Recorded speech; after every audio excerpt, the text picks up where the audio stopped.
কামাল সাহেব মানসিকতা আজকের কে আমার অনুগত থাকবে? ছাত্রলীগ বলেন, আবু হেনা রাজ্জাকি, আপনি যে উস্কানিটা ছাত্র শিবিরও কম নয়, ইত্রামি করলে বা অসভ্যতা করলে আসলে সেটি রাজনীতি বলে গণ্য করতে হবে এমন কোনো বিষয় নেই। ছাত্র শিবিরকে কি আপনি উগ্র মনে করেন বিভিন্ন সময়ে বিভিন্ন ঘটনার পরিপ্রেক্ষিতে? আপনার কাছে মনে হয় কি? আমার দেখা মতো আমি যতটুক শুনছি আর কি, এর থেকে কি বলে, আমি এরশাদের পতনের পর থেকে ধরি আমি, মানে জামাত সম্পর্কে বা শিবির সম্পর্কে পত্রিকান্তরে যা পাইছি এ পর্যন্ত, বিভিন্ন আলোচনায় যা পাইছি, আর আমরা যেটুক দেখছি, তাতে একটা অন্য রাজনৈতিক দলের মতো তাকে একসেপ্ট করার মতো কিছু আমি দেখি না। অন্যান্য রাজনৈতিক দলগুলো খারাপ বলি ভালো বলি, সেটাকে আমরা যেভাবে একসেপ্ট করি, কিন্তু তাদের সম্পর্কে যেটা আমরা পাইছি পত্রিকান্তরে বলেন, মতান্তরে বলেন, বিভিন্ন, তাতে তাদেরকে একসেপ্ট করার মতো কিছু আমি পাই না। আচ্ছা, মানে ধরেন ধর্ম নিয়ে রাজনীতি কিন্তু করাটা খুব ডিফিকাল্ট। আপনি কাব্যিক ভাষায় যত কিছুই বলেন না কেন, আপনি ধর্মীয় শাসন দিয়ে পুরা দেশের সমস্ত জনগোষ্ঠীকে আমরা শাসন করবেন, কারণ এখানে তো মিক্সড কালচার, নানান ধর্মের। আমি একদম খুব নিরপেক্ষভাবে যদি বলি, আপনি ধর্ম দিয়ে রাষ্ট্র শাসন করা ডিফিকাল্ট। আপনাকে এই যে যারা অন্যান্য যারা রাজনীতিবিদরা যে রাজনীতি করে, সেই রাজনীতির মতো একটা রাজনীতিতে আসতে হবে। আপনি যদি ইসলাম দিয়েও করেন, ইসলাম কি, এখানে তো সবাই নামাজ পড়ে রোজা রাখে সব, তাহলে আপনি ওইভাবে আপনি রাজনীতি করাটা ডিফিকাল্ট। আবার যেমন ধরেন ওনাদের দলের থেকে দায়িত্বশীল ব্যক্তি বলছেন নামাজ রোজা এগুলা করে ভেস্তে যাওয়া যাবে না। Very sad. এটা তো আপনার ধর্মীয় অনুভূতিতে লাগে, যাবে কি যাবে না এটা তো আপনি জানেন না। উনি জান্নাতে যাবে কি যাবে না আমি জানি না, এটা তো আনসিন একটা বিষয়। তাহলে এইদিকে যেমন জামাতের রাজনীতিটা আমার অপছন্দ, এই ধর্মভিত্তিক যদি বলেন। আবার আমরা দেখছি অতীতে একজনে বলছে ধর্ম যার যার, উৎসব সবার। এটা আরেকটা ব্লান্ডার। ধর্ম যার যার, রাষ্ট্র সবার। ধর্মের বিষয়টি হলো ইন্ডিভিজুয়াল, ধর্মের বিষয়টা কালেকটিভ না। উনি ওনার সাধনা করবে, আপনি আপনার সাধনা করবেন, আপনি সুপ্রিম বিংয়ের সাথে আপনাকে কানেক্টেড করবেন। It is your individual case, it is not a collective case. But রাষ্ট্র যখন চালাবেন একটা কালেকটিভ কেস। কালেকটিভ কেস বলতে এটার ভিতরে হিন্দু, মুসলিম, বৌদ্ধ, খ্রিস্টান, বিভিন্ন কালচারের লোক থাকবে। সুতরাং আপনার এটাকে ইউনিফাই করা কোনো ধর্ম দিয়ে সম্ভব না, বাট রাষ্ট্রীয় রুলস অ্যান্ড রেগুলেশন দিয়ে আপনি সম্ভব। এখন আপনি যদি মনে করেন আপনার রাষ্ট্রের আইনটা কি করবেন, সেজন্য ইসলাম নিয়ে চিৎকার করার কোনো মানে নাই। কারণ সব ধর্মই বলে মিথ্যা বলবা না, সব ধর্মই বলে অন্যের হক নষ্ট করবা না। এই চট্টগ্রামের যে ঘটনাটি ঘটলো, এই ঘটনাটিতে আসে যে ছাত্রদল যে যদি অন্যায় করে থাকে গুপ্ত শব্দ মুছে, গুপ্ত শব্দ লেখার কারণে, তাহলে এরপরে যে সংঘর্ষে জড়ালো, এটা কি সহনশীলতার অভাব বলে আপনার মনে হচ্ছে এই ঘটনাটিতে? শুনেন, এটা হলো যে আমরা বরাবরই বলতে চাই ছাত্র রাজনীতিটা হওয়া উচিত কিরকম জানেন? ছাত্র রাজনীতিটা হবে এরকম, ছাত্রদের প্রবলেম এবং যে অথরিটি এর মাঝখানে ব্রিজ। তাদের কাজ শুধু এইটুক, ছাত্রদের সমস্যা, ছাত্রী ইউনিভার্সিটি ক্যাম্পাসে তাদের সমস্যা প্লাস অথরিটি যারা সমাধান করবে, এর মাঝখানে সেতু হইল ছাত্র রাজনীতি, ভিপি ইত্যাদি ইত্যাদি। আমরা সেখানে করতেছি। দেখেন আমাদের ছাত্র রাজনীতি হলো মাদার পার্টি যেগুলা, তাদের এক্সটেনশন হলো ইউনিভার্সিটিতে। ছাত্র দল মানে বিএনপি, শিবির মানে জামাত, লীগ মানে আওয়ামী লীগ। কেন তারা যাবে কেন? ওইটার এক্সটেনশন হবে কেন ওখানে? ছাত্র রাজনীতিতে এটা না। ছাত্র রাজনীতিদের কাজ শুধুই ছাত্রছাত্রীদের সমস্যা দেখা, শুধুই তাদের একাডেমিক সমস্যা দেখা, ক্যাম্পাসে তাদের কি সমস্যা। কিন্তু আমরা দেখতে প্রতিটা রাজনৈতিক দলের পাওয়ার পার্টি তার এক্সটেনশন ছাত্র দল, বিরোধী পার্টি জামাত তার এক্সটেনশন শিবির। এই যদি হয় তাহলে আপনি কি করবেন? আবার ছাত্র কেটে গুপ্ত লেখছে, ছাত্রলীগ মুক্ত ক্যাম্পাস চাই, আপনি চাইতে পারেন। পার্সোনালি আমার কিন্তু এটা হেডেক না, আমরা ডিবেট করতে আসছি। আপনি যদি ছাত্রলীগ মুক্ত চান ক্যাম্পাস, জাস্টিফাইড, তারা অনেক কিছু করছে, সন্ত্রাস করছে, আয়নাঘর ইত্যাদি ইত্যাদি করে। কিন্তু আপনি যদি এখন এই যে 30 জন এমপি বানাইছে, তার ভিতরে যে আওয়ামী ঘরানার এমপি আছে সেটা আপনি জানেন? 2 জন আছে, একজনের নাম সুবর্ণা ঠাকুর, আরেকজন হলো মাধবী মার্মা, 2 জনই আওয়ামী ঘরানার। তাহলে আপনি কি বলবেন সেটা? আপনি একদিকে ছাত্রলীগ মুক্ত ক্যাম্পাস চান, আপনি আবার এখানে ছাত্রলীগের থেকে এ যে ছিল একজন এপিপি নাকি, আমি দেখাইতে পারবো। তো আপনি তো এইখানে আপনার দলের ভিতরে যে 33 জন এমপি নিছেন, তার ভিতরে 2 জন আওয়ামী ঘরানার, আবার তার ভিতরে আরো অনেকে আছে। মানে বিএনপি এমন একটা দল, আপনি কয়জন, 33 জন না? 36 জন। আচ্ছা, 36 জন মহিলা চুজ করতে পারেন নাই তারা তাদের দল থেকে। আচ্ছা, এই উত্তরটা নিব আমরা। না না, তাহলে আপনি বলেন, আপনি ছাত্রলীগ মুক্ত ওইদিকে চান, এদিকে ছাত্রলীগ যার অতীত ইতিহাস তাদেরকে নিয়ে আপনি এমপি বানাচ্ছেন, মানে হোয়াট ইজ দিস? আবু হেরা রাজ্জাকে আবার আসবো আপনার কাছে। মাসুদ কামাল, একই প্রসঙ্গে, এই যে ছাত্রদল দেয়াল লিখন মুছে গুপ্ত শব্দটি লিখে দিল, এটি কি আসলে এই কারণেই দ্বন্দ্ব হয়েছে, নাকি আপনার মনে হয় যে আগেই তাদের মধ্যে কোনো দ্বন্দ্ব ছিল যেটার বহিঃপ্রকাশ হয়েছে এই ঘটনার মধ্য দিয়ে? আমার মনে হয় আগেই দ্বন্দ্ব ছিল, এটা একটা উপলক্ষ বানাইছে আর কি। দেখেন, একটা কথা আমি বলি, যে জিনিসটা সেলিম ভাই জানতে চাইলেন যে এটা কি ছাত্র দলের লোক লিখছে, এটা শিওর কিনা, আপনি তাকে বললেন যে হ্যাঁ আমি শিওর, ভালো কথা। আমার আরেকটা প্রশ্ন, এই আগে যে গ্রাফিতিটা ছিল, এটা কি শিবির লিখেছিল নাকি ছাত্রদল লিখেছিল? যারা এটা চেঞ্জ করেছে তারাও তো লিখতে পারে, তারা হয়তো মনে করছে যে ক্যাম্পাসে ছাত্রলীগ নিষিদ্ধ, ছাত্রলীগ লিখে ছাত্রকে এটা গুপ্ত লীগ লিখছে, এতে খুব বেশি কিছু যায় আসে না। বরঞ্চ আমি মনে করি ছাত্রলীগের চেয়ে গুপ্ত লীগটা এখন বেশি ভয়ঙ্কর। তো এটা নিয়ে আসলে মারামারি করার মতো ইস্যুটা না, আসলে ইস্যু অনেকগুলি ছিল, এটাকে তারা একটা বানায় নিচ্ছে আর কি, উপলক্ষ করে তারা মাঠে নামছে। তো এখন এই জিনিসটা আমি মনে করি খুব একটা জরুরি বিষয় না। গুপ্ত লীগ খারাপ? গুপ্ত লীগ কি আছে না? যখন এই আপনার ডাকসুর যে ভিপি, সে কি আওয়ামী লীগের ছাত্রলীগের লোক ছিল না? সেখানে সে স্লোগান দেয় নাই, তার ওরকম অনেক ছবি তো এদের দেখা যায়। ওই সময় একটা কথা বলছিল এই ছাত্র দলের সভাপতি রাকিব, সম্ভবত রাকিব, সে একটা কথা বলছিল যে আমরা জানতে পারলাম যে এই সাদিক কায়েম হলো মানে ছাত্র শিবিরের সভাপতি। তো একে তো আমরা এই হিসেবে চিনতাম না, অন্য একটা দলের লোক হিসেবে চিনতাম। তো ঠিক আছে, এই গত 15 বছরে ঢাকা ইউনিভার্সিটিতে ছাত্র শিবিরের যে কমিটিগুলি ছিল, তাহলে নিশ্চয়ই ছিল, গুপ্ত অবস্থায় ছিল। সেই কমিটির নামগুলি একটু প্রকাশ করেন। আচ্ছা, শিবির করে নাই কেন? করলে দেখতেন ওই লোকগুলি অনেকে আওয়ামী লীগের বড় নেতা, বিএনপির বড় নেতা বসে রয়েছে, তার নামটা প্রকাশ করেন। আপনি তো একটা আদর্শিক রাজনীতি করেন, এখন তো আপনারা মুক্ত, এখন তো আপনাদের কোনো বিপদ নাই, বিপদে কোনো ভয় আছে নাই, এখন নাম বলেন না কেন? এখন নাম বলতে সমস্যাটা কি? বলে না জিনিস। এগুলি আসলে আমি মনে করি গুপ্ত জিনিসটাই ভয়ঙ্কর, এটা যে দলেরই হোক না কেন।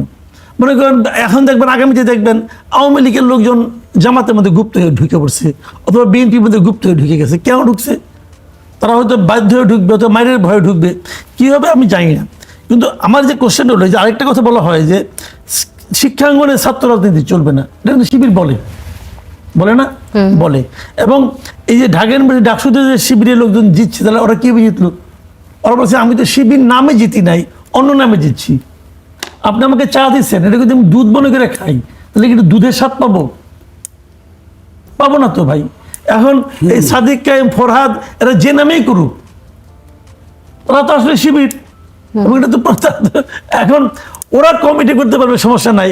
ছাত্রদল যখন কমিটি করতে গেল, তখন কমিটি করতে দেওয়া যাবে না। কেন যাবে না? তারা শিক্ষাঙ্গনে ছাত্র রাজনীতি চায় না। তাহলে আমি করতে পারবো ঘুরাইয়া, তুমি কোনোভাবে আবু হেরা রাজ্জাকে ছাত্র রাজনীতি কেমন হওয়া উচিত সেটার একটা ব্যাখ্যা দিয়েছেন। আপনার মতে ছাত্র রাজনীতি কেমন হওয়া উচিত ক্যাম্পাসে? শুনেন, আমি যখন ক্যাম্পাসে ছিলাম আমি ছাত্র রাজনীতি করতাম, ঠিক আছে? আমি এমনি যে সক্রিয় রাজনীতি করতাম, এবং আমরা ওইভাবে দেখে দেখে অভ্যস্ত। যখন আমাদের দেশ স্বাধীন হয়, তখনও কিন্তু ছাত্র রাজনীতির একটা বড় ভূমিকা ছিল আমাদের দেশে। আমাদের স্বাধীনতা সংগ্রামে ছাত্র রাজনীতির অনেক বড় ভূমিকা ছিল। আমি তো অনেক সময় মনে করি যে ছাত্রলীগই আওয়ামী লীগকে অনেক সময় পরিচালিত করছে। ওই সময় ছাত্রলীগের বড় প্রয়োজন ছিল।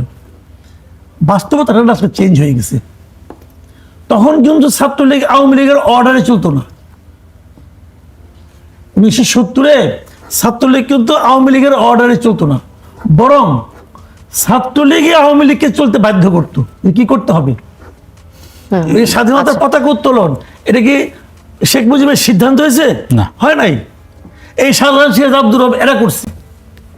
যে ওই ছাত্র রাজনীতি যদি করতে পারেন, আমি মনে করি ছাত্র রাজনীতির দরকার আছে।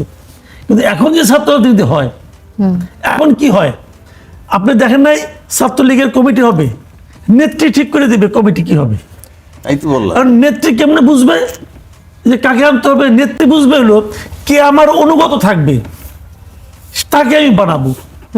একই রকম ছাত্র দল বলেন, ছাত্রলীগ বলেন, সবই ছাত্র শিবির বলেন, সবই একই জিনিস।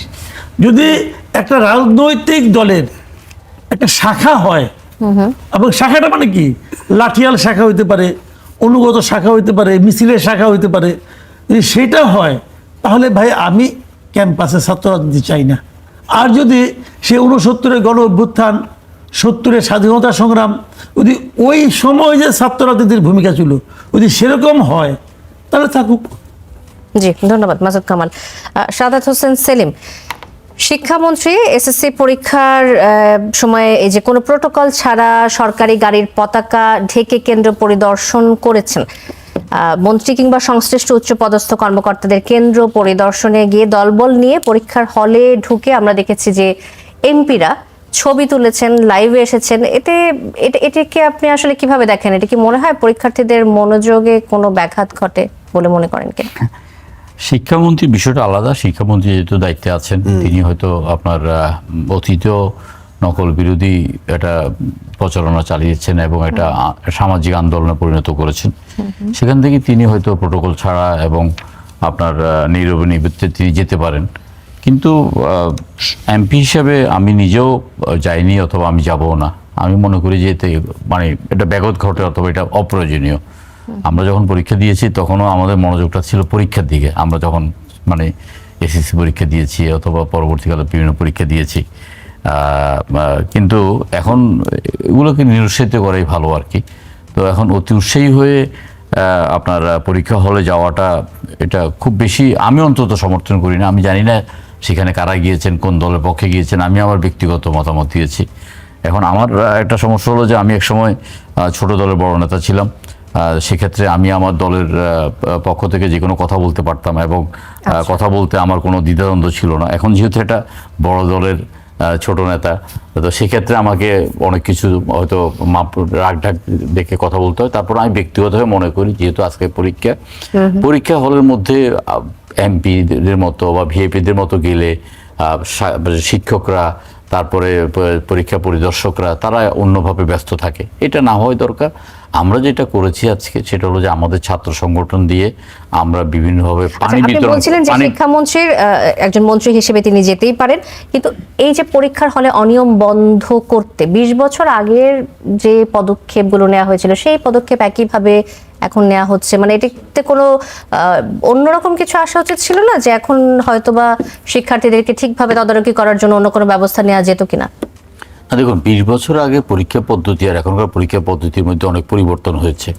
20 বছর আগে পরীক্ষা ছিল মানে যেরকম, এখন তো সম্ভবত পরীক্ষাতে টিকমার্ক দেওয়ার পদ্ধতিটাই অনেক বেশি।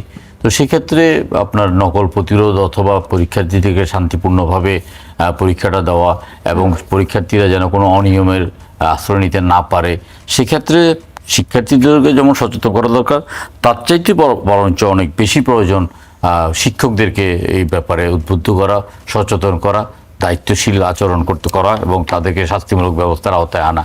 তাতে করে পরীক্ষার পদ্ধতিটা আরও পরিবর্তন হবে, পরীক্ষাটা আরও গ্রহণযোগ্য হবে এবং পরীক্ষাটা একসময় তো আওয়ামী লীগের আমলে তো পরীক্ষা বলতে কোনো কিছু ছিল না, ঢালাওভাবে পাশ করিয়ে দেওয়ার একটা সিদ্ধান্ত ছিল। সেখানে সেখানে লেখাপড়া কোনো মানের কোনো বিষয় ছিল না, সেখানে এত পার্সেন্ট পাশ করতে হবে, সেটাই শিক্ষার একমাত্র উন্নতির মাপকাঠি। সেখান থেকে তো বর্তমান সরকার সরে এসছে এবং এই সরে আসাটা প্রয়োজন। এখন আপনার ঢালাওভাবে পাশ না করে যিনি পাশ করার উপযুক্ত, যার মেধা আছে, যোগ্যতা আছে পাশ করার মতো, তাকে সে পাশ করবে। আর মানে চাপিয়ে দেওয়া পাশ করানোটা আমাদের জন্য একটা ভয়ঙ্কর জন্ম দিয়েছে, যে প্রজন্মটার আপনার পেইনটা এখন আমরা নিচ্ছি। তো সেখান থেকে আমার মনে হয় এখন একটু পরিবর্তন অবশ্যই যুগের দাবি, সময়ের দাবি।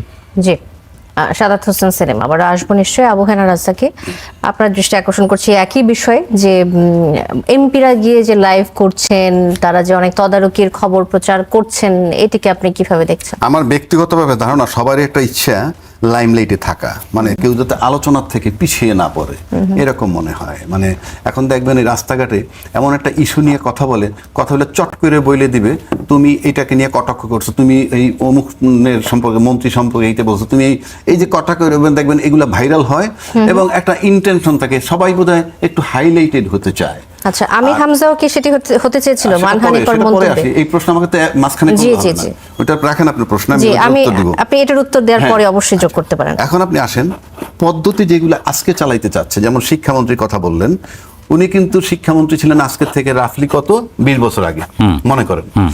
তো 20 বছর আগের পরিস্থিতি আজকের পরিস্থিতি নাই। 20 বছরের কামাল সাহেব মানসিকতা আজকের মানসিকতা এক না। তার ঘরের ডিসিপ্লিন একরকম না, ওনার ঘরের ডিসিপ্লিন আমার ঘরের ডিসিপ্লিন একরকম না, পোশাক পরিচ্ছদ, খাওয়ার টেস্ট ফেস সবই কিন্তু বদল হয়ে গেছে।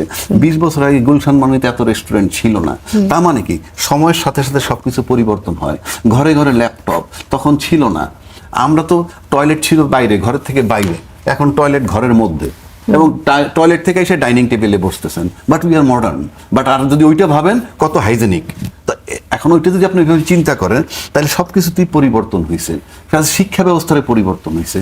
উনি ওখানে যাবেন কেন? একটু আগে বলছে এমপির কাজ কি, আমি বলছি ওটা তার কাজই না। উনি তো সফট মেজাজ, ওটা তার কাজই না, ওটা কোনোভাবেই তার কাজ না। এমপির কাজ পার্লামেন্ট, সংবিধান সীমাবদ্ধ করে দিছে। তো এই যে পরিবর্তনের সাথে সবকিছু পরিবর্তন হইতে হয়, তার আলোকেই কিন্তু, সেই পরিবর্তনের নামেই কিন্তু আমরা গণভোট আনছিলাম। জি, জি। সেই গণভোটে কি চাইছিল? সবকিছু যখন পরিবর্তন করা দরকার, সংবিধানটা একটু পরিবর্তন করা দরকার। সে কারণে গণভোট আনছিল যে সংস্কার, এবং জয়যুক্ত করছে দেশে। আমরা সেটা মানতেছি না। যেহেতু মানতেছি না, তার মানে মুখে বলি আমরা মডার্ন, ইন অ্যাকশন আমরা পিছনে। তা নাহলে আমরা এই সংস্কার করতেছি না কেন? কাজেই হলে এমপি যাবে, ছবি উঠবে, লিখে রাখেন, হলে এমপি যাবে, ছবি উঠবে।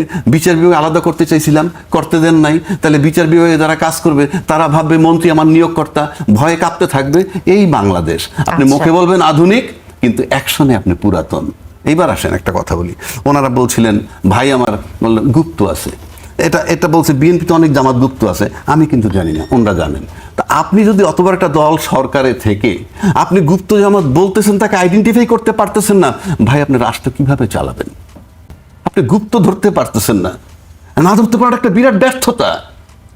তারপরে যদি বলেন একটা ঘটনা ঘটে, আর যদি বলেন গুপ্ত ছিল, আপনার ফাংশনটা কি তাইলে? আপনি ডিজিএফআই আছে, আপনার এনএসআই আছে, আপনার পুলিশ আছে, আপনি নিজে এমপি আছেন, পার্লামেন্টে আছেন, আপনার সবাই এডমিট করতেছেন গুপ্ত আছে জামাত, তাকে ধরবেন না কেন? আর যদি ধরতে না পারেন তাহলে আপনি দেশ চালাবেন কেমনে? সিম্পল। এইবার আসেন হামজা। জি, হামজার প্রশ্নটা করেন, তারপর উত্তর দিই। আমির হামজার বিরুদ্ধে বিদ্যুৎ, জ্বালানি ও খনিজ সম্পদ মন্ত্রী ইকবাল হাসান মাহমুদ টুকুকে নিয়ে মানহানিকর মন্তব্য করার অভিযোগে দায়ের করা মামলায় গ্রেফতারি পরোয়ানা জারি করেছেন আদালত। আপনি কিছুক্ষণ আগে বলছিলেন যে আমাদের নেতারা অনেক সময় এমন সব মন্তব্য করে বসেন যে কারণে আসলে লাইমলাইট আসার জন্য করে থাকেন। তো আমির হামজাও কি লাইমলাইট আসার জন্য এমন মন্তব্য করেছিলেন কিনা মানহানিকর? প্রথম কথা হলো আমির হামজাকে লাইমলাইটে আনলো কারা? সে যতটুকু হয়েছিল তার চেয়ে বেশি তো আনলাম আমরা। আপনি সমাজে চলেন, আপনি মডার্ন যুগের একটা মেয়ে, উনি একজন মডার্ন লোক, উনি একজন মডার্ন লোক। আমরা রাস্তায় হাঁটি, আমাদেরকে কিন্তু অনেক সময় টিজিং করেও কথা বলে। আমরা কিন্তু ওভারলোক করি। কেন করি জানেন? সে একটা লোক এমন একটা লেভেলের লোকে না, উনি একজন এখন বড় লয়ার হয়ে ভাব দেখায়, কিংবা উনি এমপি হয়ে ভাব, এটা কিন্তু ওভারলুক করতে হয়। কেন জানেন? এটা খাটে না, সাজে না। আচ্ছা, এইবার আসেন, আমি আমির হামজার সাপোর্ট করতে বসিনি। একটু আগে জামাত নিয়ে প্রশ্ন করছেন, রিয়েল অ্যান্সার আমি আপনাকে দিছি। আমির হামজা কি বলছে? নাস্তিক বলছে। নাস্তিকের অর্থ কি? উনি আল্লাহকে বিশ্বাস করেন না, এই তো, আর তো কিছু না।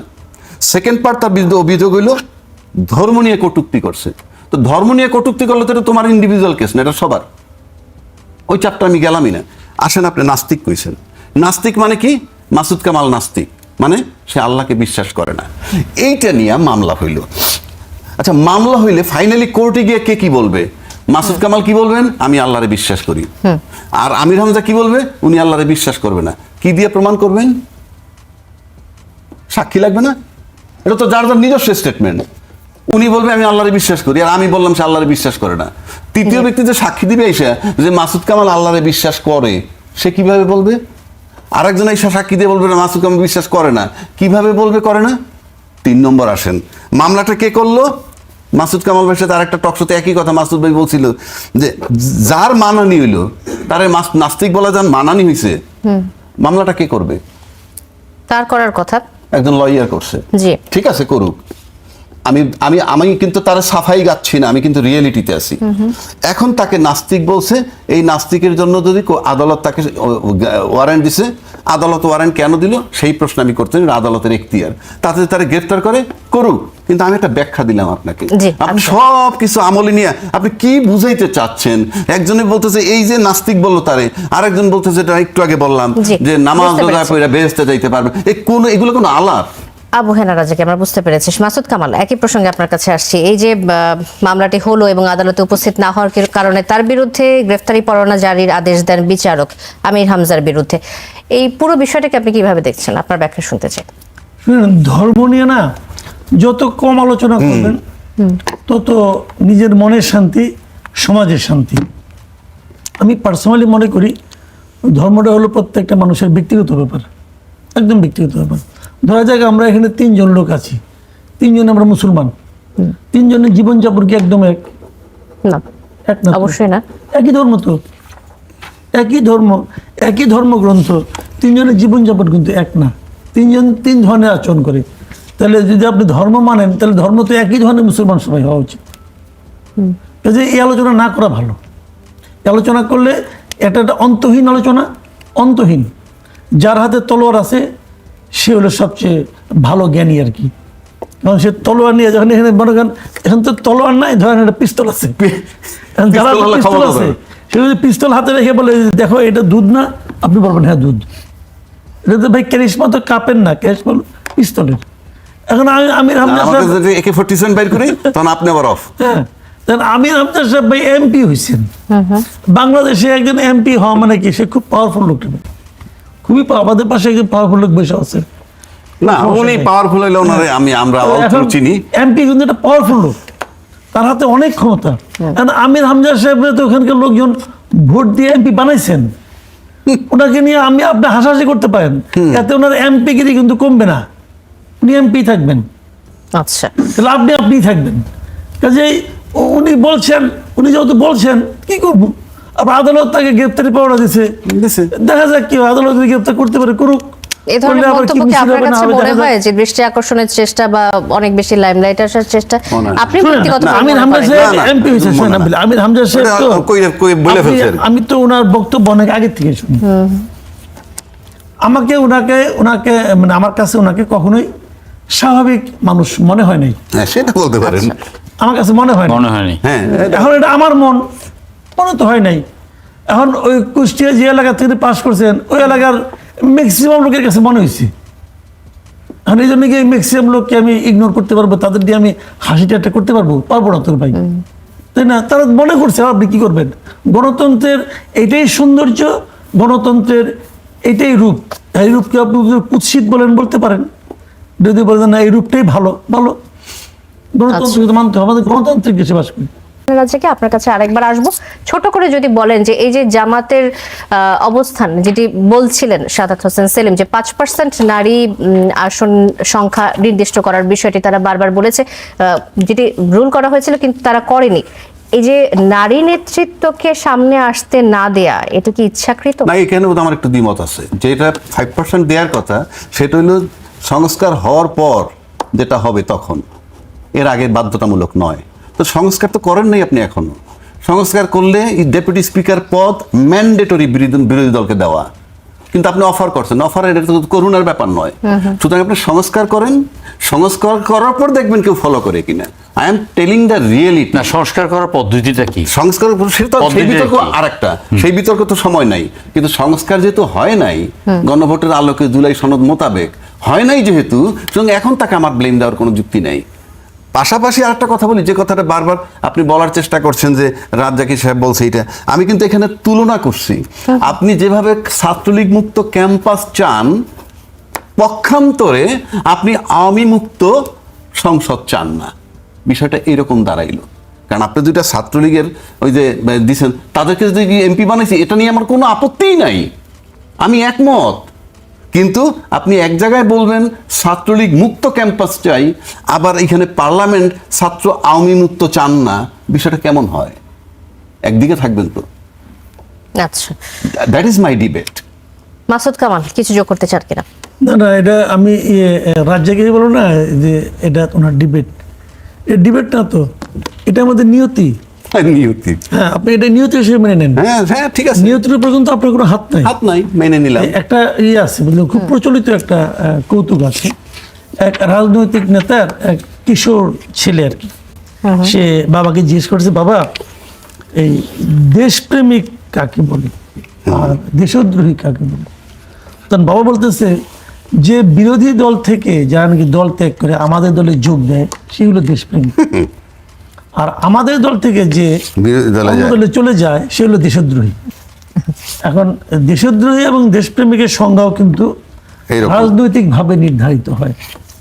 তো যদি আপনি আমার দলে আসেন, যেমন নাহিদ ইসলাম বলছে কিন্তু যে যারা নাকি যাদের বিরুদ্ধে কোনো এই অপরাধ নাই, ওই অপরাধ নাই, চাঁদাবাজির অভিযোগ নাই, অমুক নাই, ফ্যাসিবাদের দোষণ না, তারা যদি আমার দলে আসে তাহলে তাদের জন্য দরজা খোলা, একদম দরজাই খুলে দিচ্ছে, জ্বালা টালা না, কিন্তু দরজা স্ট্রেট হাইটে ঢুকে পড়বে।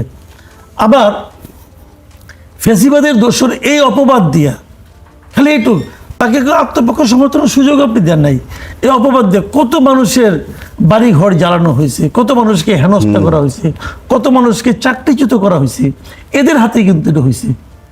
তখন তারা পলিটিক্যাল পার্টি করে নাই, তাদের লোকজনের দরকার ছিল না, করছে। এখন লোকজনের দরকার আসছে, এখন সবাইকে জিয়াফত দিয়ে বেড়াচ্ছে। তো এটাও স্বাভাবিক আমাদের। আর যখন আপনি রাজনীতি করতে যাবেন তখন এগুলো আপনি মেনে নেবেন। যখন রাজনৈতিক নেতৃবৃন্দকে আমাদের মাথার উপর, তারা যখন আমাদের দণ্ডমুণ্ডের কর্তা হবেন, তখন ওনারা এগুলো করবেন, আপনি মানবেন। মেনে নিতে হবে। সেলিম ভাই যে কথাটা বললেন, যে ওই যে আপনি একজনের পড়ছেন, স্ট্যাটাস পেলে ওনাকে বললেন, উনি একটা ব্যাখ্যা দিলেন না যে এত দলে এত লোক আছে, বাঁচবেন কেমনি? আপনি যদি ইন্ডিভিজুয়ালি সবাইকে জিজ্ঞাসা করেন, দেখবেন সবাই তার কি অবদান এই দলের জন্য এরকম পৃষ্ঠা 10 পৃষ্ঠা আপনাকে জমা দিতে পারবে। তার কি অবদান? অষ্টম শ্রেণী থেকে পাপিয়া দেখলাম একটা, উনি একটা ওনার পক্ষে যেদিনকে একে লিখছে, আমার তো মনে হলো প্রায় 1000 ওয়ার্ডের একটা বিরাট কাহিনী। উনি অষ্টম শ্রেণীতে পড়ার সময় থেকে কিভাবে বিএনপিকে সার্ভ করতেছে, বিএনপির জন্য ত্যাগ স্বীকার করতেছে, সত্য কিন্তু ওনার এই শেয়ার করতে পারবো না আমরা, বাট উনি তো পারে নাই। উনি কিন্তু এরকম স্ট্যাটাস দেয় নাই, উনি কিন্তু আমার স্ট্যাটাস দেয় নাই, একজন দিয়ে দিছে। তার পাওয়া উচিত ছিল, খুব স্বাভাবিকভাবে তার পাওয়া উচিত। আমি তো তারটা আশাই করি। আমি তার নীলুফার প্রতি আধা ঘন্টা শেষ বলতে করতে পারবো। আমরা ওই দিন আলাপ করলাম যে নীলুফার মনিটা আবার ধরেন পেয়ে গেছে, জিল্লুর রহমান সাহেবের ওয়েব পেয়ে গেছে, ফাহমিদ হক আমাদের বন্ধু বান্ধব খুব ভালো, আমি ওনাকে পছন্দও করি, এই জিল্লুর রহমানকে পছন্দ করি, সবাইকেই। জি। তো উনি পেয়ে গেছেন, আমি খুশি হয়েছি, কিন্তু উনি কি বিবেচনায় পাইলেন এটা কিন্তু এখন আমি মানে বুঝে সারি নাই, আচ্ছা। হয়তো বুঝে ফেলাম, বলা যায় না কিছু। আচ্ছা, অনেক